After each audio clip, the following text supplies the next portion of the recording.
বলেন তো আমি কি বাড়ি কিছু বললাম? সর্বাবস্থায় প্রশংসা কার? আরো জোরে, আরো জোরে।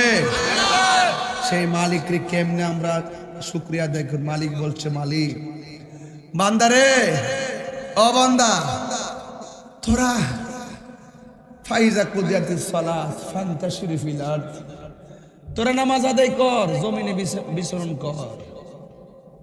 তার মাঝে মাঝে আইন একটা হাজিরা দিবি, আমি যে তোরে বানাইছি।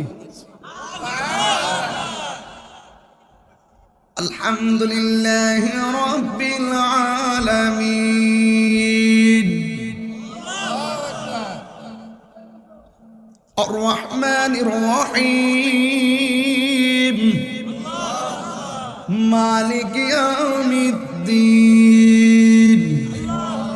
ইয়্যাকা না'বুদু ওয়া ইয়্যাকা